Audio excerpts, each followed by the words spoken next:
अस्सलाम वालेकुम व्यूवर्स, आज मैं आप लोगों के लिए फ़्रोज़न पराठे की रेसिपी लेकर आई हूँ।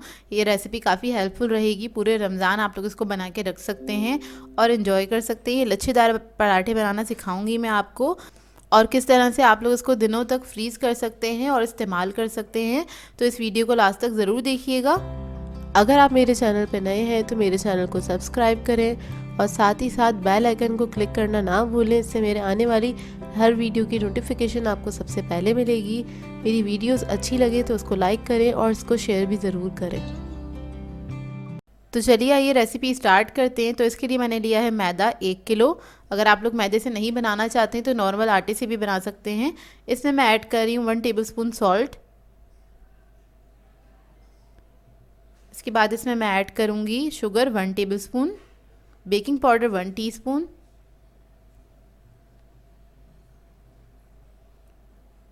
पाउडर मिल्क ऐड करूँगी इसके अंदर 4 टेबलस्पून।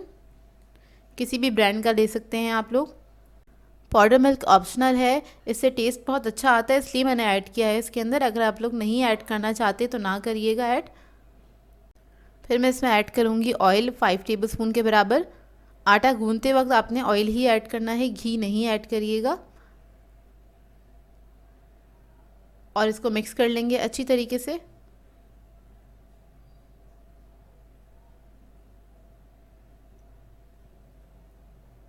बहुत अच्छे से मिक्स करने के बाद इसमें थोड़ा थोड़ा सा पानी ऐड करते जाएंगे और हमने आटा गूंद लेता नॉर्मल जिस तरह हम आटा बनाते हैं। लेकिन ये आटा ज़्यादा सॉफ्ट नहीं गूंनिएगा, ना ही बहुत ज़्यादा हार्ड होना चाहिए। मीडियम आटा आपने गूंदना है, क्योंकि इसको हम बहुत देर तक के लिए रेस्ट के लिए रखते हैं तो ये सॉफ्ट हो जाता है। तो थोड़ा सा आपने हार्ड ही गूंदना है आटा, लेकिन बहुत ज़्यादा हार्ड भी नहीं कर लीजिएगा। और उसके बाद इसको हम काउंटर पे निकालेंगे और इसको मैं करूँगी नीट अच्छी तरीके से। मुझे आदत है इस तरह से आटा गूंदने की। अगर आप लोग नहीं गूंदना चाहते, इस तरह से नीट नहीं करना चाहते, तो जैसे आप लोग नॉर्मल आटा गूंदते हैं मुक्की लगा के, उस तरह से भी आप लोग गूंद सकते हैं। तो ये मेरा अंदाज़ है, मैं इसी तरह से आटा बनाती हूँ। तो आप लोग नॉर्मल वाले अपने अंदाज से आटा गूंद के रख सकते हैं। तो मैं इसको नीट कर रही हूँ। अगर नीट करें तो तकरीबन 7 से 8 मिनट तक आपने इसको नीट करना है। आटा आपका बिल्कुल सिल्की स्मूथ हो जाए, इतना आपको इसको नीट करना है। तो देखिए सिल्की स्मूथ हो गया है। अब मैं इसको रख दूँगी ऑयल लगाकर। नीचे भी हमने बाउल के अंदर ऑयल लगा दिया है थोड़ा सा, और ऊपर भी हम इसके ऑयल लगाएंगे और आधा घंटे के लिए रख देंगे रेस्ट के लिए। इसे कवर करके रख दें। अब आधा घंटा हो गया है, तो इसको मैं निकाल लूँगी बाउल से। देखिए कितना सॉफ्ट हो गया है। तो इसलिए हमने स्टार्टिंग में थोड़ा सा हार्ड गूंदा था आटा, और इसको हल्का सा हम नीट कर लेंगे। तो देखिए इसको मैंने नीट कर लिया है। अब इसके अंदर से मैं पेड़े निकाल लूँगी। तो इस तरह से मैंने रोल कर लिया है, इसको हम पेड़े निकाल लेंगे। चाहें तो अंदाजे से निकाल लें। मैं इसमें तकरीबन 100 ग्राम का एक पेड़ा लूँगी। मैं थोड़े बड़े साइज़ के पराठे बना रही हूँ। तो देखिए इसको मैं मेजरिंग स्केल से नाप कर पेड़ा ले रही हूँ 100 ग्राम का। और मार्केट में जो आप लोगों को पराठे मिलते हैं रेडीमेड, वो तकरीबन 50 to 60 ग्राम का एक पेड़ा होता है। मैं थोड़े बड़े साइज़ के पराठे बना रही हूँ क्योंकि मैं घर के लिए बना रही हूँ। और अब इसको मैं रफली राउंड कर रही हूँ। इसको ज़्यादा आपने मोड़ना नहीं है, पेड़ा नहीं बनाना, जस्ट ऐसे ही बॉल सा बना के रख दें और सारे पेड़े तैयार कर लूँगी। देखिए सारे पेड़े मैंने तैयार कर लिए हैं। इसके बाद हमें चाहिए घी। तो घी मैंने लिया था आधा कप, थोड़ा सेमी सॉलिड होना चाहिए घी। और इसके अंदर मैं मैदा ऐड करूँगी, तकरीबन 5 टीस्पून के बराबर मैंने ऐड किया था। टेबल स्पून में अगर आप मेजर करेंगे तो 2 टेबल स्पून ऐड कर दीजिएगा। और इसको मैं मिक्स कर लूँगी अच्छी तरीके से, इसका एक पेस्ट सा बन जाएगा। तो देखिए इसको मैंने मिक्स कर लिया अच्छी तरीके से। आप इसको मिक्स कर लें। घी के अंदर जो भी लम्स थे सारे मैंने ख़त्म कर लिए हैं।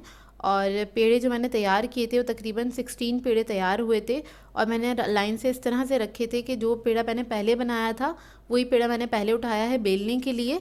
तो क्योंकि उसको भी हमें रेस्ट देना होता है 5-7 मिनट का, तो जितने में हमने बाकी पेड़े बनाए तो ये रेडी हो गया। तो थोड़ा सा मैदा डस्ट करके मैंने इसको बढ़ा लिया है। अब हम इसके फाइनल पेड़े बनाएंगे, क्योंकि हम बना रहे हैं बल वाले पराठे, लच्छेदार पराठे बना रहे हैं। उसके लिए हम इसको बेल लेंगे। जितना थिन बेल सकते हैं उतना थिन बेल लीजिएगा इसको। और मैदा हल्का हल्का सा ही डस्ट करिएगा, बहुत ज़्यादा मैदा नहीं लगाइएगा। इसके बाद ये जो हमने पेस्ट बनाया था घी और मैदे से, वो हम इसके ऊपर लगा देंगे। बहुत हल्की सी लेयर लगानी है इसकी। 1 टीस्पून के बराबर ही ऐड किया है मैंने। और थोड़ा सा हम सूखा जो मैदा है वो इसके ऊपर डस्ट कर देंगे, इस तरह से छिड़क देंगे और एक साइड से उठाएंगे इस तरह से और एक तरफ से समेट लेंगे इसको, इसकी लेयर्स बना लेंगे इस तरह से, ये देखिए। और उसके बाद फिंगर्स पे इसको हमें टर्न करना है, ऐसे इस तरह से लपेट लेंगे तो इसकी जो बल है वो खुद ही बन जाएंगे। लास्ट वाला जो बल है उसको हमने अंदर कर दिया है।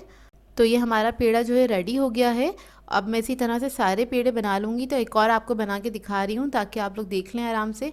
तो देखिए इसको मैंने लंबा सा बेल लिया है, पतला सा, और इसके ऊपर हम वही पेस्ट ऐड करेंगे, इसको फैला लेंगे हाथ से।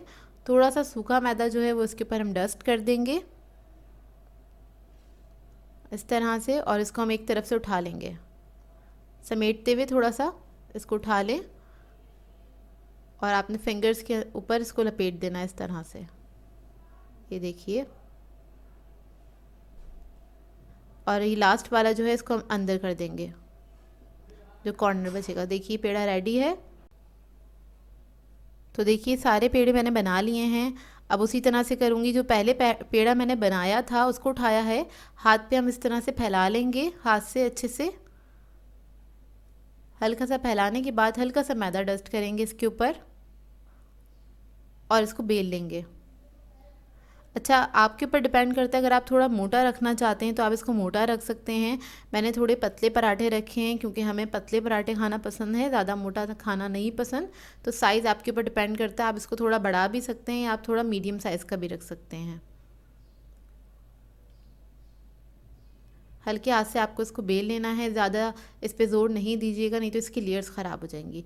और इसके बाद इसको हम सेक लेंगे। तो तवे पे मैंने इसको सेकना है, बहुत हल्की आंच रखी हुई है, लो मीडियम फ्लेम पे इसको हल्का सा हमें पकाना है। तो 30 सेकंड मैंने एक साइड पे इसको पकाया है, इसी तरह 30 सेकंड मैं दूसरी साइड पे पकाऊंगी।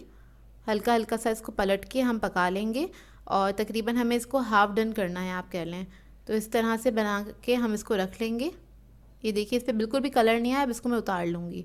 तो इसी तरह से मैं बना लूँगी और इसको आपने बना के रखने हैं, ट्रे के अंदर रखना है फैला के, ताकि जल्दी से ठंडे हो जाएं। तो इसी तरह से बस मैं बेलती जाऊँगी पराठों को और इसको हल्का हल्का सा हम सेकते जाएंगे। पराठों को मैं इसलिए सेक रही हूँ क्योंकि ये ख़राब ना हो, क्योंकि हम लोगों ने इसके अंदर कोई प्रिजर्वेटिव्स ऐड नहीं किए हैं, जैसे कि रेडीमेड पराठे आप लोग लेते हैं उसके अंदर ऐड होते हैं। तो उनके ख़राब होने का डर नहीं होता, इनके ख़राब होने का डर होता है जो हम होममेड बना रहे हैं। तो देखें सारे पराठे मैंने बना के ट्रे में रख दिए थे ताकि ठंडे हो जाएं।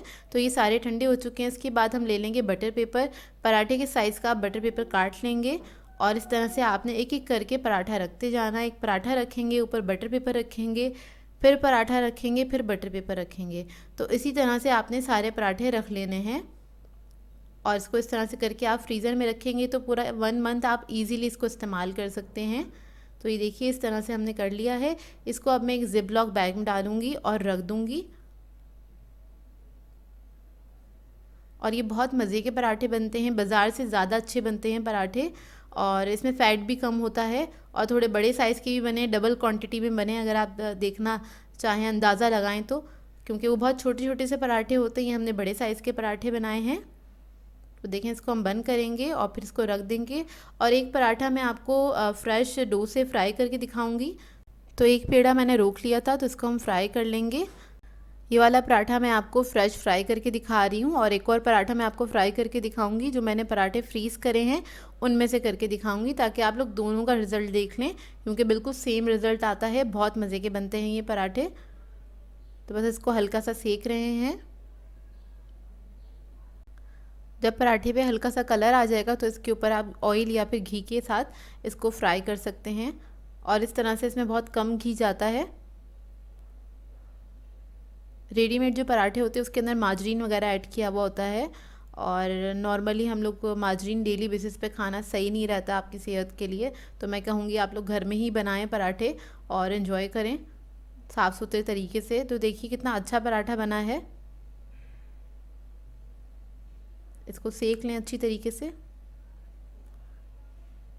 और ये रेडी हो गया है। तो देखिए मैं आपको इसका रिज़ल्ट दिखा देती हूँ। और ये पतले पराठे बनाए हैं मैंने, ये देखिए इसकी सारी लेयर्स खुल गई थी। ये देखें, आपको दिख रही होंगी।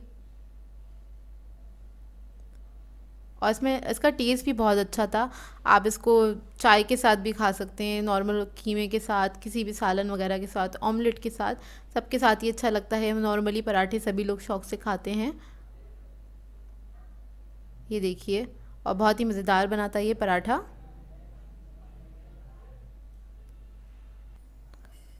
तो देखिए इन पराठों को मैंने फ्रीज़ कर दिया था और ये नेक्स्ट डे है, नेक्स्ट मॉर्निंग है।